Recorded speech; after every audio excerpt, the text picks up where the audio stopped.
Just reminded, PayPal and subscribe, please. Well, it's an article by Charles Burton. He is a fellow at the Macdonald-Laurier Institute. He's talking, the headline, as a fading power, not some other ancient power. Canada is this fading power. It needs action to keep up in a dangerous world.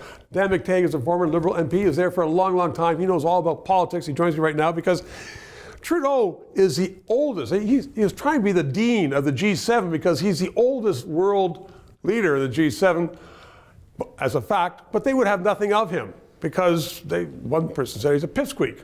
And Canada now a fading power. What's going on with Canada? I mean, do you agree with that, first of all? Oh, I agree with it. I think the relevance of the country is that it no longer punches above its weight. And I think it's more of a deliberate position as opposed to sort of letting our defense forces languish. I think What do you mean deliberate? That Trudeau deliberately wants Canada to become diminished? I don't think the Prime Minister spends a whole lot of time worrying about the Canadian identity. Therefore, if it's not relevant nationally, it's not going to be relevant internationally. This is a man that spends a lot more time on virtue signaling, on pitting region against region, social division within the country. Perhaps it's not a deliberate point for him, but it does suggest that if his indifference to the concerns of Canadians, broadly speaking, in Canada, remain, then it's no wonder that he doesn't focus on what's happening internationally, except when it comes to getting those nice rooms. 6,000 a night rooms.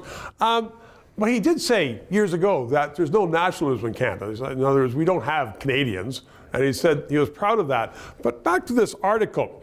They're talking about the Arctic and how we haven't done anything in the Arctic, and that on the other side of the world, China, which is nowhere near the Arctic, but going through the US, Soviet, I guess not that, Russia, is now becoming very powerful and challenging Canada. Shouldn't Canadians be concerned about that, Dan? Oh, well, they can be and should be concerned, and were concerned, and I think would continue to be concerned. That's our mouthful. I mean, the reality for many is that we have among the largest geographical spaces, surrounded by 3 oceans. Yeah. One would think that we spend a little bit more time with security as it develops, and this is not part. But maybe our government doesn't want security up there. Maybe they just want to let it go. Yeah. I mean, we do have something called the Canadian Rangers. They're using World War II rifles up there. Yeah, one for every 100 kilometers. I mean, if that. So, look, I think there is a definition where Canadians are going to have to take far more seriously their sovereignty and to recognize that the world is not the same place. The new axis of evil, the Russias, the Chinas, the Irans, are not going to wait for us to defend our territory. If you don't want to stand up for your own country and its territory, its integrity, then they will.